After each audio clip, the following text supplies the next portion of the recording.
Welcome to the Living Unconventionally podcast. I am your host, Chris Piak. Every week, I feature a new unconventionalist who has ditched her desk in order to chase her passions around the world. Every Monday, we talk about their epic travel adventures. We also talk about how they make their travels happen from a financial standpoint. Every once in a while, I will coach an aspiring unconventionalist. Together, we will figure out her biggest dreams, why these dreams are so important to her, and what will be the first steps towards her goals. If you aspire to be an expatriate or a digital nomad who travels around the world and can make a living anywhere, join our community of like-minded, travel-loving, adventure-seeking people. Join the Living Unconventionally community at livingunconventionally.com/Facebook.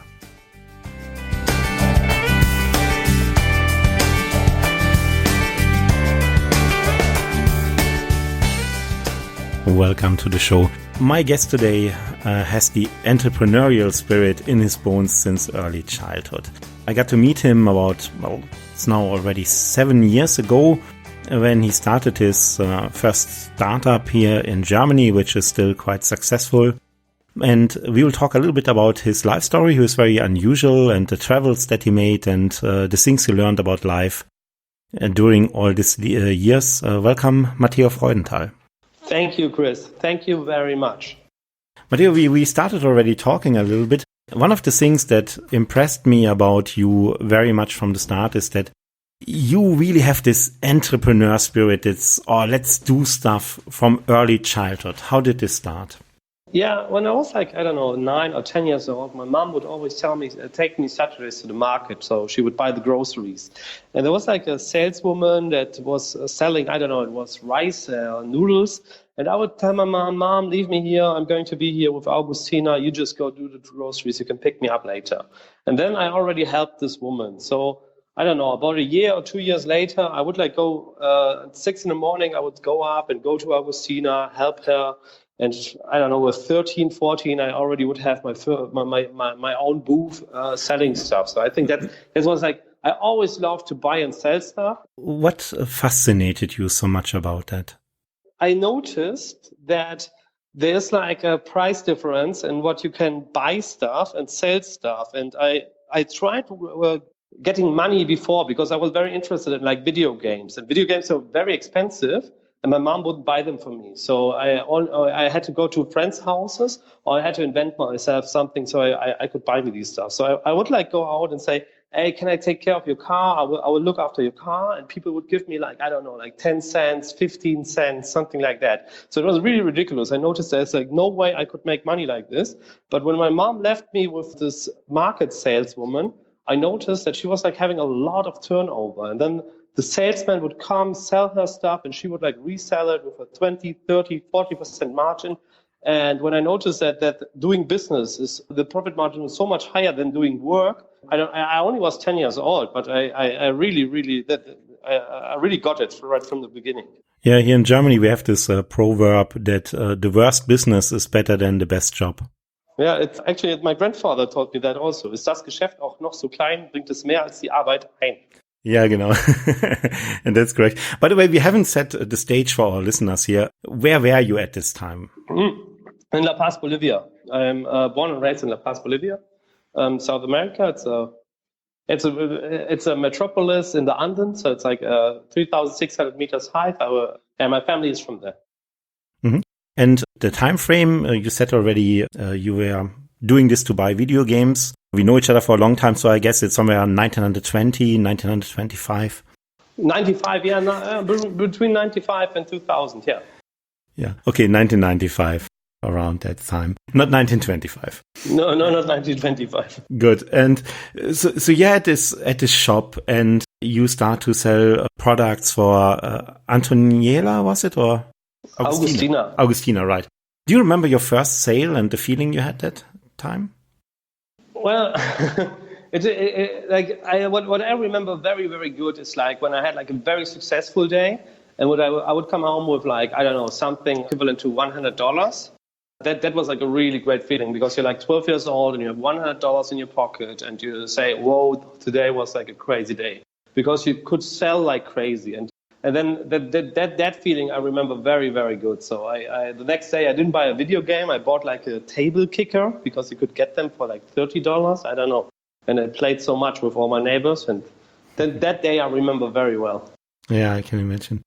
You know what I find really surprising? I mean, $100 a day in 1995, that's something that a lot of employed people with a good education would only dream of in many parts of the world. By 13, I was doing like $2,000 a month. It was crazy. It was crazy. I was doing money in school. Oh, wow. Yeah.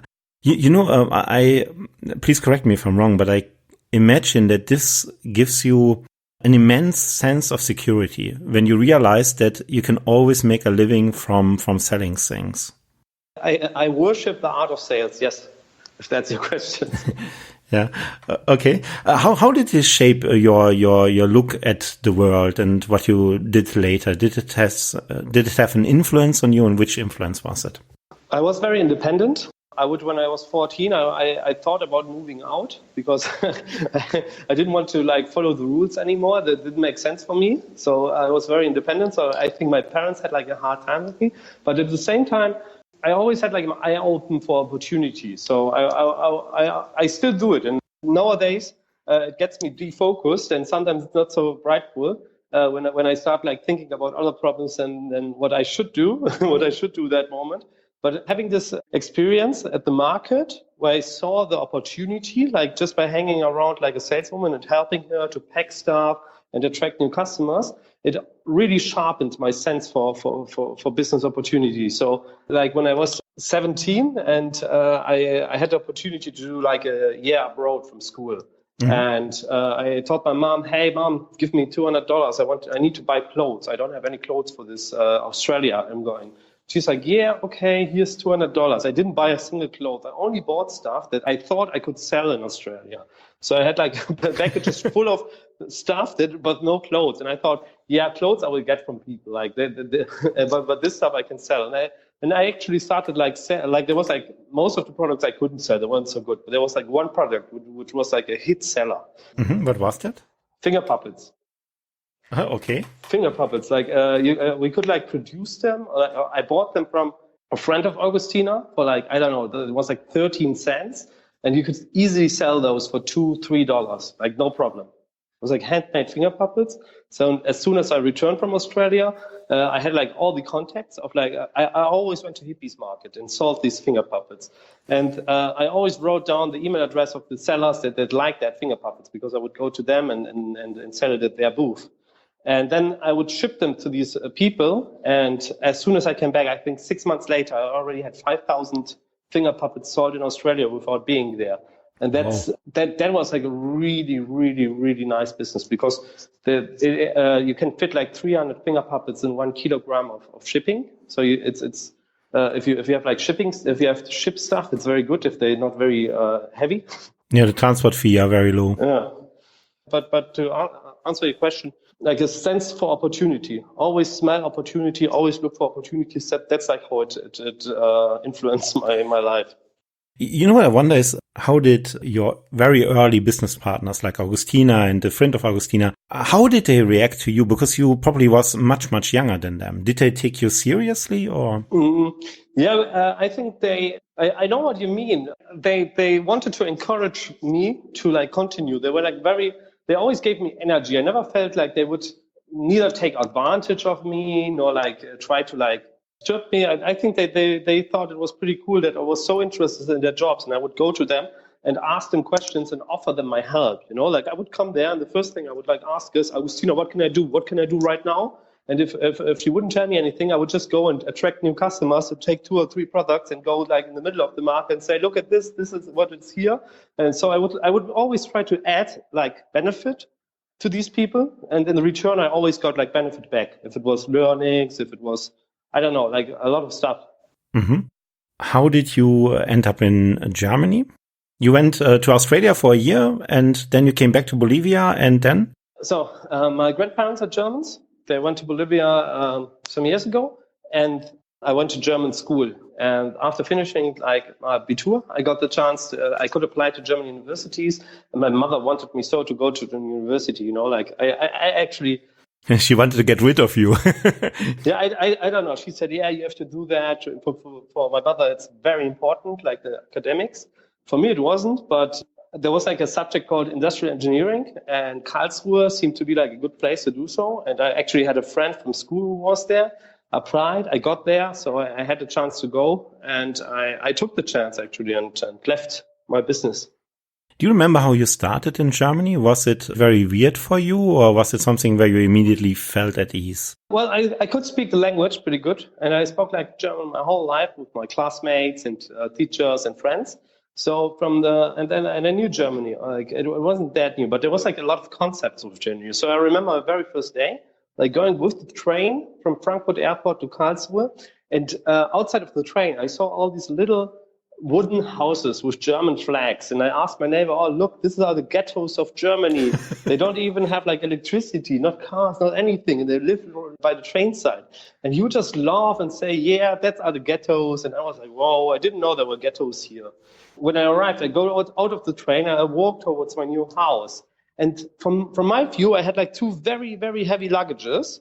And on the right side and on the left side of the street, there was like garbage and people fighting over this garbage. It was called Sperrmüll, and I didn't know that concept because as soon as I got in the house, I told these people, I don't want to live in this neighborhood.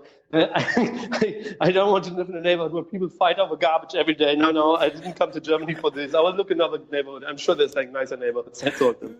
Yeah, but now you have to explain for our listeners who don't know this. What were the little houses and what was the story with the garbage? Okay, the little houses, apparently like Germans, they live in cities and they don't have gardens. So what they do is they rent cheap places to like have like a garden. So they would go out of their like city house, ride a bike, out or take a car to their like garden house, and they would have like a beautiful garden because it's like very popular hobby for Germans to like do a garden, and there's like whole garden neighborhood. So that's, what is it called?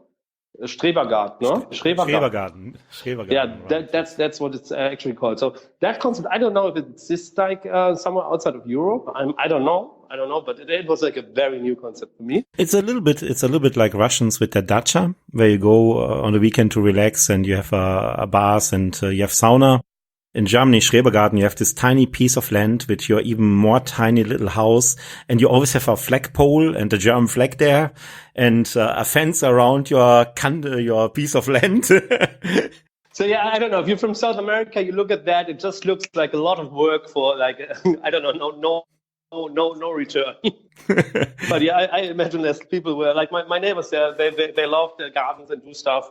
I don't know. For me, it's really, I also love the nature, but it's really work. And this other concept is also very interesting, especially like, I don't know, we don't have anything like that, like in Bolivia, like nothing similar to it.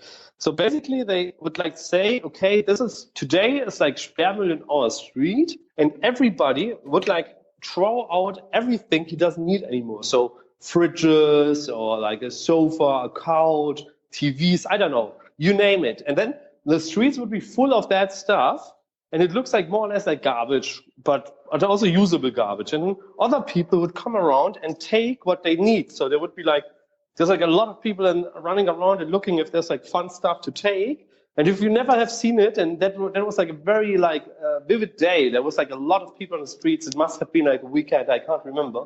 But I thought they were like fighting over garbage because they were really arguing on that street. That was like, I don't know, it was just my perception. It was my first day. I couldn't understand them. They wouldn't want talking in German, but I thought, and then that was like my very first day. Yeah.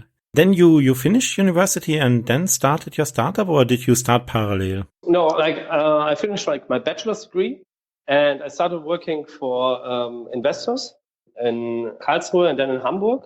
And, you know, I always had this thing, like my dad taught me to measure life, not in seconds and years, but in moments and experiences. So it wouldn't like matter how old somebody were, but how many like meaningful experiences there is. It wouldn't matter like how old a couple would be together, but how often they kissed, how often they feel like one.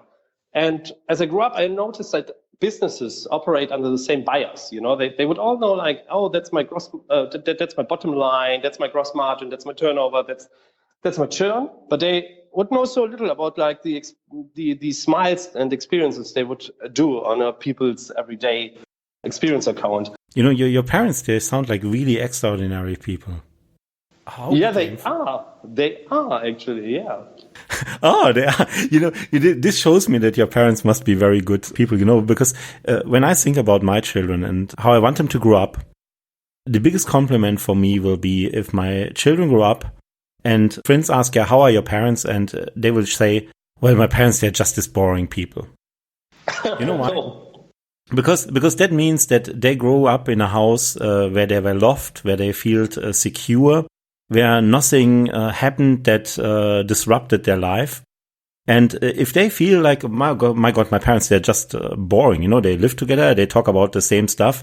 My mom is laughing at dad's jokes, even though he tells the same joke for 15 years. That's a good job. And it seems your parents did a very good job on you as well. Thank you. Yeah, I was like, they were like very young when they got me. So I think my mom was around 19 or 20. So I watched them grow up, I can say. You raised them, yeah. Yeah. So we have a very good relationship because of that. Yeah, that's wonderful.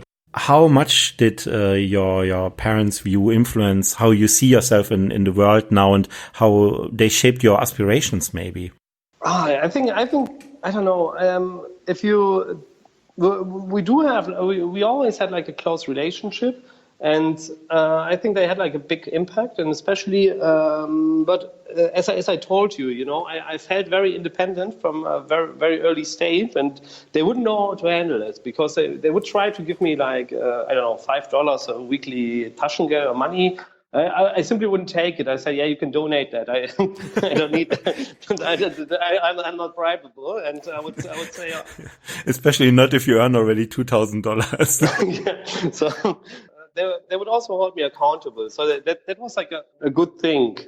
For them, it was really difficult to keep me like in their how they in their structure because they were very young and I was very independent. So it was like very difficult to them to tell me, hey, you're not allowed to do this or this, because I would like simply say, okay, then I'm not coming home for 3 days. I will sleep at a friend's house. And that gave a relation, like they really would have to learn to like handle me because they were so young, they were so inexperienced. I really took advantage of that. They needed to learn the limits, yeah? Yeah, so, but that was like a difficult part. But in total, of course, that freedom and always there's thought that there's like so much more that that there's no limitations on what you can reach, that only your thoughts and your mind do these limitations.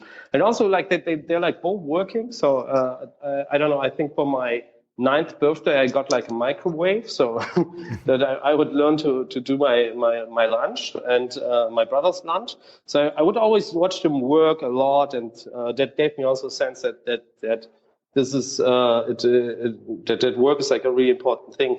Yeah. Mm-hmm. So back to Germany from the little houses, and you finished university. You found investors to work for, and what happened then? So as I told you, like I always had this idea that companies, they should not only operate under the bottom line and the gross margin, have like all these facts that are easy to measure, but should more think about themselves as we humans do, yeah, and think about what are the moments that make them worth existing.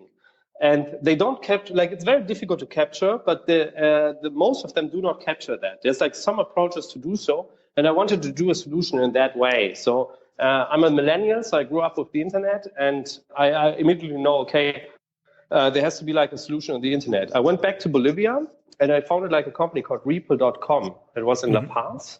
It went really fast, really bad.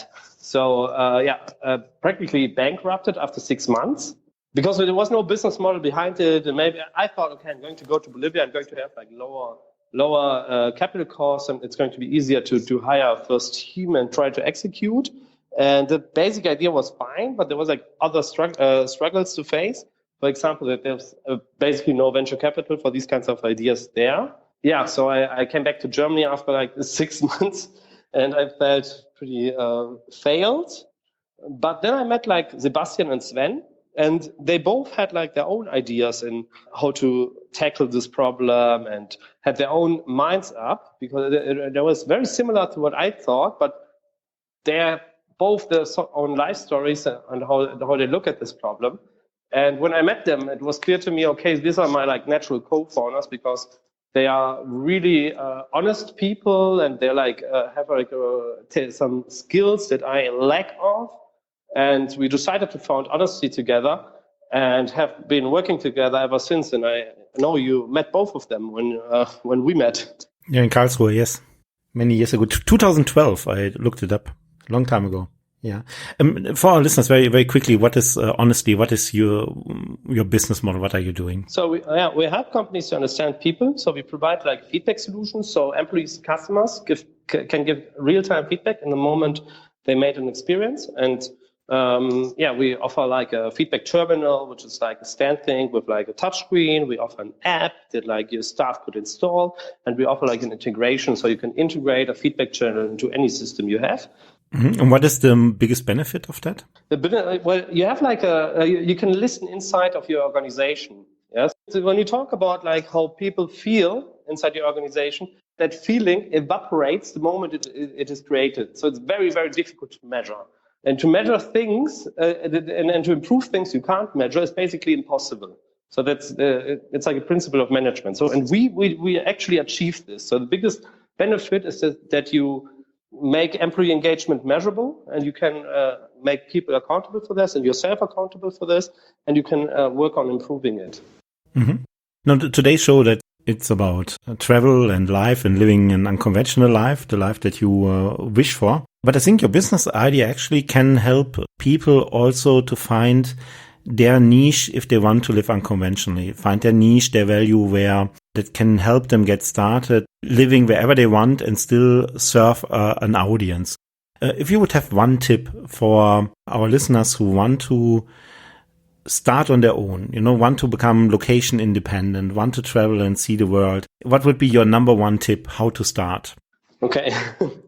I think that people are generally like really afraid to ask right questions, to go up and talk to, and they have a lot of assumptions, and these assumptions, they limit you. You assume that you are disturbing another person. You assume that this will be a dumb question. And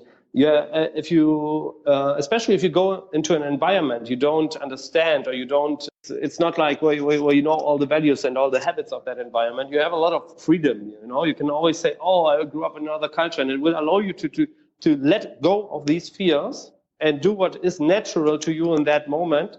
And that naturality will bring a unique proposition to the table that will offer everyone who interacts with you like a lot of value. And if you like, and that's, I think, one of the main benefits you can bring to people. Yeah, when you go into an environment which is not conventional for you. Do you think there's a difference between different regions of the world? I mean, if I imagine you with 9 or 10 years going in Germany to a market and say, hey, I want to help you sell your stuff. Could you imagine that it would also work? I'm sure it would work. I'm sure. I think there's like a lot of differences, and I think that may play a role, but I think that you can like everything, like everybody can. It shouldn't be a limit to these people, maybe it would work less, or maybe it would have worked less in another market with another seller. But there's like also like this flea markets. There's like a lot of opportunity in Germany for kids too to grow their own businesses. Yeah. I also think I find very often in life that, yes, there's something like culture, but it's vastly overestimated. In the end, it's always this concrete person that you're interacting with. That's what makes the difference. To find someone who puts a little bit faith in you. Yes. Then, I'm with you 100%. Mm-hmm. So we covered now a lot what you did over the years. Lots of our listeners, they also dream about places to go, places to live. Before we close up here, what would be your number one tip for people visiting Bolivia, for people visiting Germany? And then after that, let's talk a little bit about your dream locations where you might want to go into the future. Oh, great. Okay. So, like Bolivia is like a very, a very nice place. People are like There's like a lot of hospitality there and like a lot of food, and it's a very festive ground.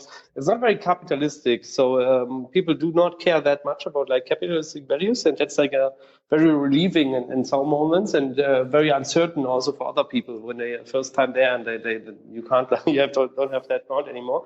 So what I heard is like that travelers who like play music, they would always get tipped in Bolivia. That's what I heard from a guy who went like playing music from north to south, and he said, yeah, Bolivia was great. He would always get tipped. So that was like a nice thing for traveling.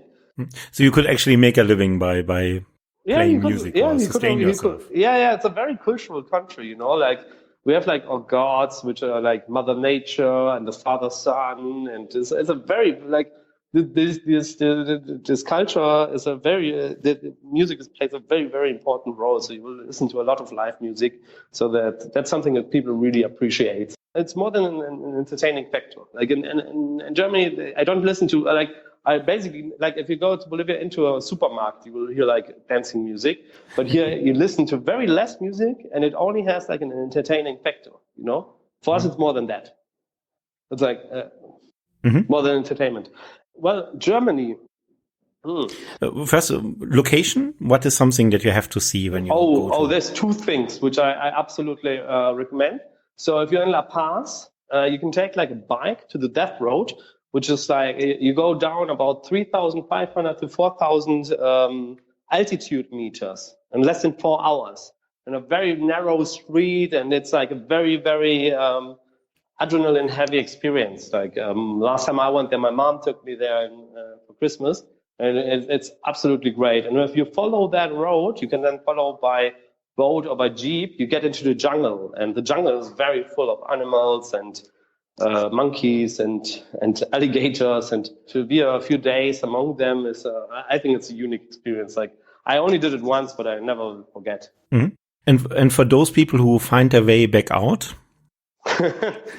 and then the next thing what you can do is like we have like a gigantic salt lake with like a lot of lagoons, and there's like craters where minerals evaporate like mini volcans, and it's a gigantic salt lake, and it's also a very, very mysterious place with a lot of energy, and it's very, very different than like a jungle. It's like the exact opposite, yeah? There's like a lot of salt, there's no plants, no animals, and the other thing is full of animals and plants.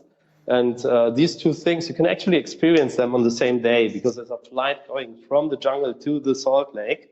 I think that change in environment is like something which is very unique in terms like on where you are. That's also like one of my favorite places of the world. Mm-hmm. Sounds exciting. So then we come from the Salt Lakes back to the airport. We fly over to Germany. What is your personal must-see? What you must experience is like this train system. It's like really crazy.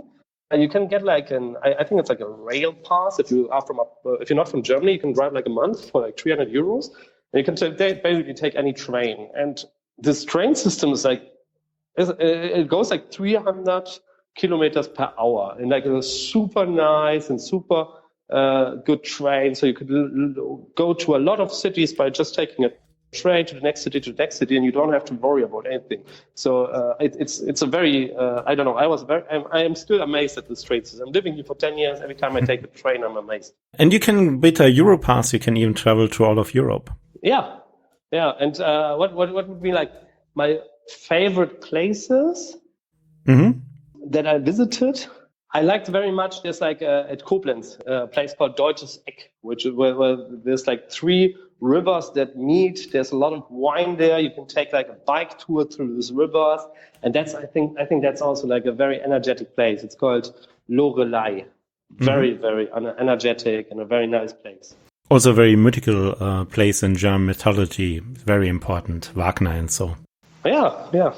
What I personally also like is I'm looking at your sky picture right now, and I see you, and in the background I see the Dome of Cologne, the Church of Cologne, which of course is a must-see because it's a huge building. It's 1,000 years old. It's been building for 1,000 years, still isn't finished. Tells you something about craftsmen. And what I like about the Köln Dome is you can take up all the stairs up to the top into the tower. And then when you're at the top, you go and you look north and you see something beautiful. Düsseldorf, my hometown. But let me, one more thing, yeah? Cologne, this city. I choose to live here. I didn't, I choose to move my company here because it's such an optimistic city. Like the other weekend, I had an investor from Bolivia here. We went to have lunch, we walked the whole Rhine, we walked here to the south, we walked for 10 kilometers. And on the whole 10 kilometers, people were outside having fun, drinking, eating, and he was totally amazed. He was like, what is going on here?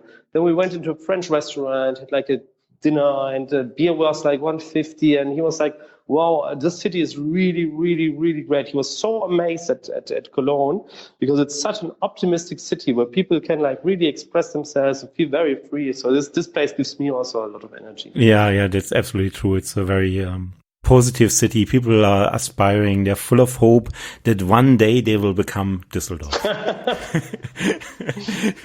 No, it's Cologne is a really awesome place. So, do you have a favorite place to go to in Cologne? If someone is visiting, where should they go in Cologne?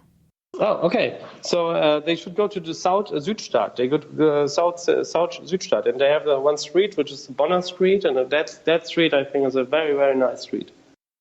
Because? I think there's good restaurants there and good bars and there's a lot of life going on there. It's very relaxed, I think. And I always, when I go there, I enjoy myself a lot. Yeah. I think we can take your advice on that because you are yourself a very relaxed and happy person. So any place you recommend should be a good place to visit in Cologne. Matteo Freudenthal, thank you so much for joining us and talking to us. It was really interesting. And when people want to check you out, want to check you out, check your company out, where should they go? They should go to LinkedIn. I'm on LinkedIn, Matteo Freudenthal. That's my most active social network. And my website is honestly.com. There they can find everything about my company and what we do and who we do it for. There's also a chat button. You can directly interact with us if you have any questions which come into mind then.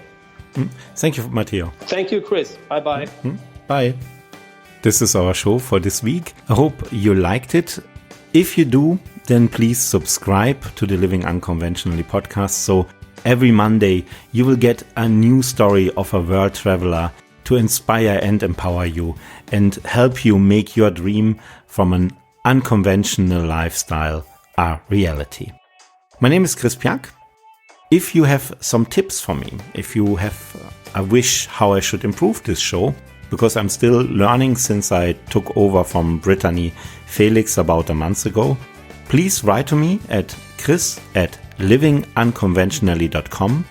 Subscribe to this podcast, and if you like, join our Facebook group at livingunconventionally.com/Facebook. I hear you again next Monday.